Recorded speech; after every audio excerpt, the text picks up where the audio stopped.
इस रात भी मुझे बेचैनी महसूस हो रही थी और मुझे नींद भी नहीं आ रही थी।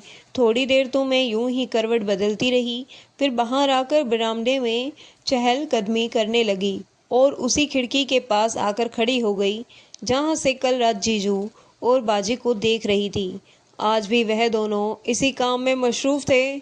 उनको देखते हुए मेरे अंदर एक अजीब सी ख्वाहिश उभरने लगी थी। मैं उनको बड़ी ही बेताबी सी नज़र से नज़रें जमाए देखती रही कि अचानक से मुझे महसूस हुआ कि मेरे पीछे कोई खड़ा है। मैं फ़ौरन से मुड़कर देखा तो बाजी का देवर मेरे पास ही खड़ा था। जैसे ही उसको देखा तो मैंने वहाँ से भागने की कोशिश की, मगर उसने मुझे पकड़ लिया और एक हाथ मेरे मुंह पर रखकर मुझे खामोश रहने का इशारा करने लगा। फिर वह मेरा हाथ पकड़कर मुझे अपने कमरे में ले आया और कमरे का दरवाज़ा अंदर से बंद कर दिया। फिर कहने लगा, यार तुम तो बड़ी ही छुपी रुस्तम निकली। सुबह जब गाय और बैल को एक साथ देखा था तब तो बड़ी शर्मीली बनने का नाटक कर रही थी, और अब अपनी बहन और जीजू को छुप कर देख रही हो। अरे यार, मुझे तुमसे इस तरह की उम्मीद नहीं थी। इतना कहकर वह मेरे करीब आया और मुझे बेड पर लेटाकर, हेलो दोस्तों, स्वागत है आप सभी का हमारी एक और रोमांचक कहानी में। उम्मीद करती हूँ कि आपको यह कहानी बेहद ही पसंद आएगी। मेरा नाम रानिया है। दिखने में मैं बेहद ही खूबसूरत हूँ। मेरी उम्र इस वक्त 20 साल के करीब है और यह वाक़या जो मैं आपको सामने पेश कर रही हूँ, यह 2 साल पहले का है, जब मैं बीए कर रही थी। मैंने ताज़ा जवानी की दहलीज पर कदम रखा था। मेरी बड़ी बहन की उम्र मुझसे 4 साल ज़्यादा थी। उसकी शादी 6 महीने पहले ही ज़मींदार घराने में एक लड़के से हुई है, जो कि गांव में अपनी ज़मीनों पर खेती बाड़ी की निगरानी करते हैं। शादी के 2 महीने बाद मेरी बहन मैके आई तो उसने मुझसे कहा कि मैं गर्मियों की छुट्टियों में उनके ससुराल आकर गुजारूं, जिसकी मैंने हामी भर ली थी, क्योंकि मैं भी बाजी के गांव का ससुराल देखना चाहती थी। गर्मियों की छुट्टी हुई तो मैं अपना सामान बांधकर उनके घर चली गई। जब उनके घर पहुंची तो दोपहर का वक्त था और बहुत ज़्यादा गर्मी भी हो रही थी। घर पहुंचते ही मैंने नहाकर अपने कपड़े बदले थे। उसी वक्त मेरे जीजू भी खाने के लिए घर पर आ गए थे और उन्होंने हमारे साथ ही लंच किया था। थोड़ी देर के बाद वह दोबारा खेतों पर चले गए। उनका घर गांव से ज़रा सा हटकर खेतों में ही बनाया गया था और बहुत ही खूबसूरत था। उस घर को देखकर तो मैं हैरान हुई थी कि गांव में भी ऐसे घर बन सकते हैं। मेरी बाजी ने मुझे रहने के लिए अपने बराबर वाला कमरा दिया था, जिसके साथ एक और कमरा था जिसमें उनका देवर रहता था, जो उम्र में मुझसे 2 साल ही बड़ा था। वह यूनिवर्सिटी में पढ़ता था और वहाँ भी छुट्टियाँ गुजारने अपने घर आया हुआ था। जिस रोज़ मैं यहाँ पहुँची तो काफ़ी थकी हुई थी, इसीलिए जल्दी ही सो गई। अगली सुबह तकरीबन 5 बजे बाजी ने मुझे उठाया और चाय दी, जिसके बाद मुझसे कहने लगी कि चलो सुबह की सैर को चलते हैं। मैं हैरान थी कि बाजी इस वक्त उठ गई है। शादी से पहले तो इस वक्त उनकी नींद शुरू होती थी। खैर, मैं तो चुप रही और उनके साथ चहलकदमी के लिए चल दी। सुबह सुबह ठंडी ठंडी घास पर चलकर काफ़ी अच्छा लग रहा था। 20 मिनट की वॉक के बाद बाजी कहने लगी कि चलो वापस चलते हैं, मगर मैंने उनसे कहा कि आप चली जाएं, मैं थोड़ी देर में कुछ वक्त और यहाँ गुजारना चाहती हूँ। बाजी तो वापस चली गई और मैं चलते चलते खेतों में चली गई। एक जगह मेरी नज़र पड़ी तो मैं कट कर रह गई, क्योंकि मैंने देखा कि बाजी का देवर ट्यूबवेल के पानी से नहा रहा था और उस पर को कोई कपड़ा भी नहीं था। फिर मैं एक दरख्त की ओट में हो गई और उसे देखने लगी। मैंने अपनी ज़िंदगी में पहली बार किसी भी मर्द को इस हालत में देखा था। मुझे शर्म भी महसूस हो रही थी, लेकिन फिर भी मैं खड़ी रही। वहीं मेरी मौजूदगी से बेखबर होकर नहा रहा था। उसने पानी में डुबकी लगाई और फिर बाहर निकलकर खड़ा हो गया। मेरी नज़र जैसे ही उसकी टांगों के दरमियान गई तो मैं हैरान रह गई। इससे पहले मैंने सिर्फ तस्वीरों में यह सब देखा था, लेकिन हकीकत में आज पहली बार देख रही थी। उसने एक बार और पानी में डुबकी लगाई और फिर बाहर निकलकर कपड़े पहन लिए और घर की तरफ चल दिया। मैं कुछ देर वहीं रुकी और फिर मैं भी घर की तरफ चल पड़ी। उसको इस हालत में देखकर मैं काफ़ी बदहवास हो चुकी थी। घर पहुंची तो बाजी ने नाश्ता लगा दिया था। मैं टेबल पर आई तो बाजी का भी आ गया और मेरे साथ वाली कुर्सी पर बैठ गया। उनको देखकर मैं काफ़ी शर्माई सी महसूस हो रही थी। नाश्ते के बाद मेरे जीजू किसी काम के सिलसिले में शहर चले गए तो बाजी ने अपने देवर को कहा कि वह मेरी बहन को अपना फार्म हाउस दिखा लाए, जिस पर वह कहने लगा, क्यों नहीं भाभी, ज़रूर। फिर वह मेरी तरफ देखते हुए बोले, चलो तुम्हें अपना फार्म हाउस दिखा कर लाता हूँ। सुबह मैं उसको इस हालत में देख चुकी थी। इसके बाद तो मुझे उसके पास बैठने पर भी शर्म महसूस हो रही थी और अब बाजी ने मुझे उसके साथ जाने को कह दिया था। आप अंदाज़ा कर सकते हैं कि इस वक्त मेरी क्या हालत होगी। खैर, मैं इनकार ना कर सकी और उसके साथ फार्म हाउस देखने के लिए चल पड़ी। हम लोग पैदल ही फार्म हाउस की तरफ चल दिए। फार्म हाउस घर से कुछ ही फासले पर था। रास्ते में वह मुझसे बातें कर रहा था और मैं उसको हाँ कहकर जवाब दे रही थी। बातों के दौरान मैंने महसूस किया कि वह काफ़ी हंसमुख लड़का है। फिर कुछ देर के बाद हम लोग फार्म हाउस पहुंच गए, जहां उसने मुझे अपने किन्नू और अमरूद के बाग दिखाए और उसके बाद वह अपने डेयरी फार्म पर ले गया और कहने लगा, चलो मैं तुमको डेयरी फार्म दिखाता हूँ। उसने बताया कि इस फार्म में ऑस्ट्रेलियन गाय हैं जो कि बहुत ही ज़्यादा दूध देती है। डेयरी फार्म के एक कोने पर एक बैल चल रहा था, जिसके बारे में उसने बताया कि इस इलाके में इस नस्ल का बैल सिर्फ हमारे ही पास है और उसको ख़रीदने के लिए लोगों ने हमें लाखों रुपए की ऑफ़र की, लेकिन हमने इसे फ़रोख्त नहीं किया। अभी वह मुझसे बातें ही कर रहा था कि बैल दौड़ता हुआ गाय के पास पहुंच गया और उसने एक गाय की दुम को शुरू कर दिया और थोड़ी देर बाद ही वह गाय के साथ वो सब करने लगा। यह सीन देखकर तो मैं बहुत ज़्यादा शर्मिंदा हो गई थी।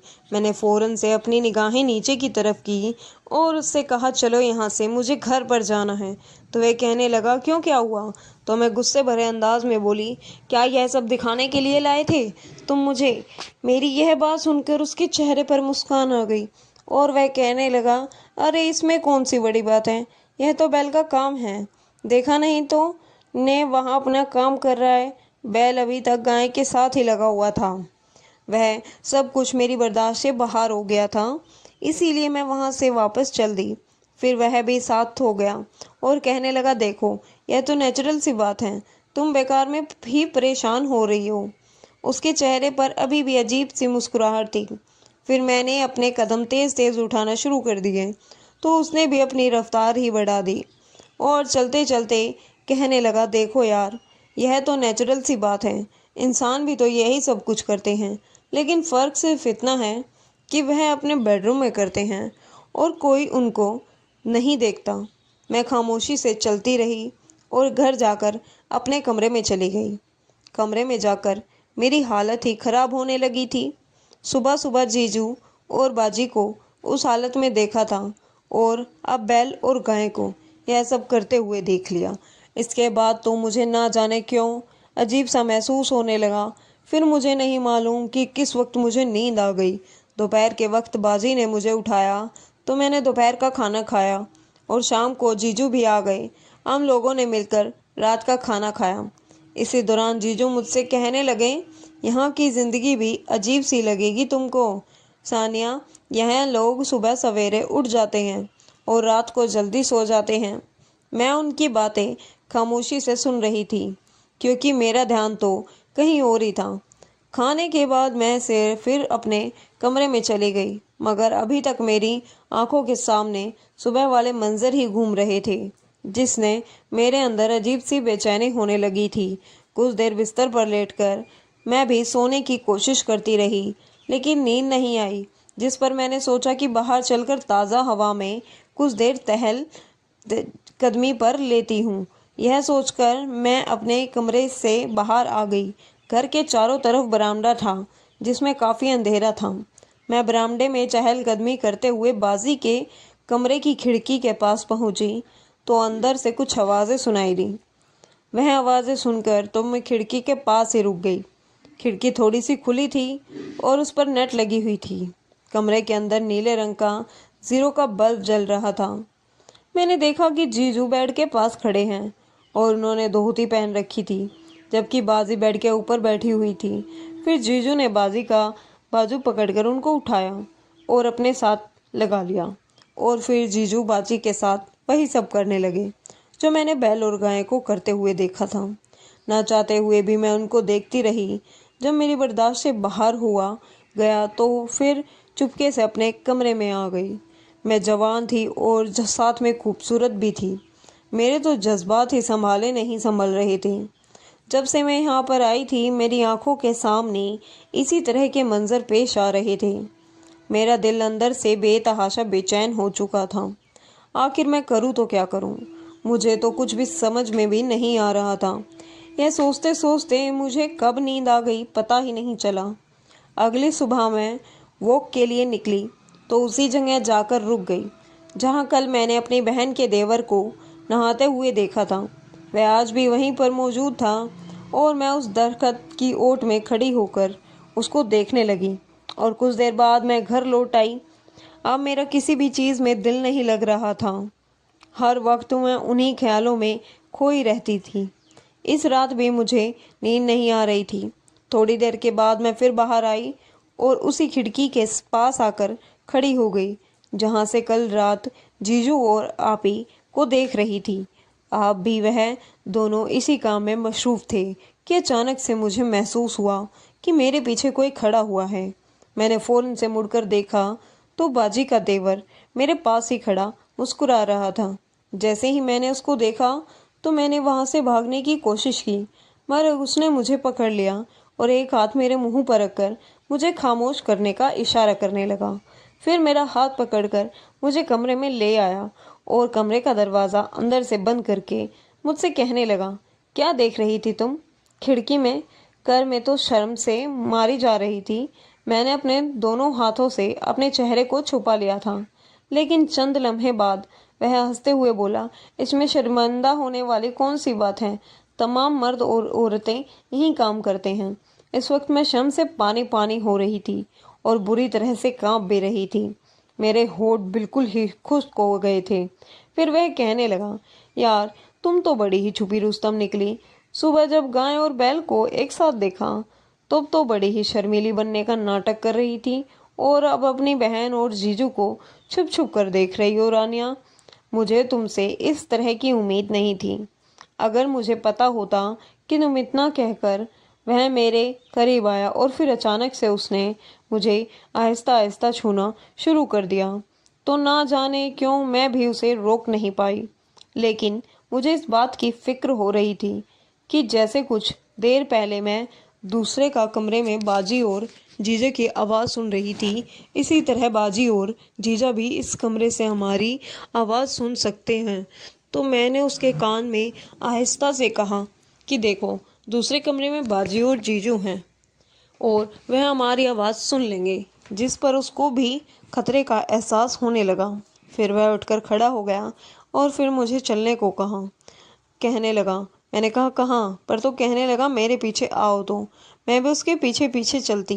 कमरे से तकरीबन 40-50 कदम के फासले पर एक और कमरा था जो कि गेस्ट रूम की तरह था, जिसमें 2 बेड थे और अटैच बाथरूम था। कमरे में आते ही उसने दरवाज़ा बंद कर दिया और फिर उसने मुझ पर पूरी रात प्यार लुटाया। सुबह तक हम दोनों कमरे में ही रहे। इसके बाद तो जब तक मैं यहाँ रही यही सब कुछ होता रहा। फिर 1 महीने बाद मैं अपने वापस घर चली गई, मगर अगले साल की छुट्टियां भी मैंने बाजी के ही घर पर गुजारी थी। लेकिन इस बार बाजी को मेरे और उसके देवर के बारे में सब कुछ पता चल गया था। बाजी ने मुझे बहुत डांटा और कहने लगी, सानिया, यह जो तुम कर रही हो यह गुनाह है। मैं शादी से पहले किसी के साथ ताल्लुक़ बनाना बहुत बड़ा गुनाह होता है। मैं सिर झुकाए बाजी की डांट सुन रही थी। मैंने रोते हुए बाजी से कहा, बाजी, मैं आपके देवर से बहुत ही प्यार करती हूँ। यह सुनकर बाजी कहने लगी, तो पहले बताती ना, मैं तुम दोनों की शादी करवा देती। कम से कम इस गुनाह में मुतब्बल तो ना होती। कुछ ही दिन बाद बाजी ने अम्मी अब्बू से कहकर मेरा रिश्ता अपने देवर से करवा दिया और फिर हमारी शादी हो गई। दोस्तों, शादी से पहले किसी भी गैर महरम के साथ ताल्लुक़ बनाना गुनाह अजीम होता है।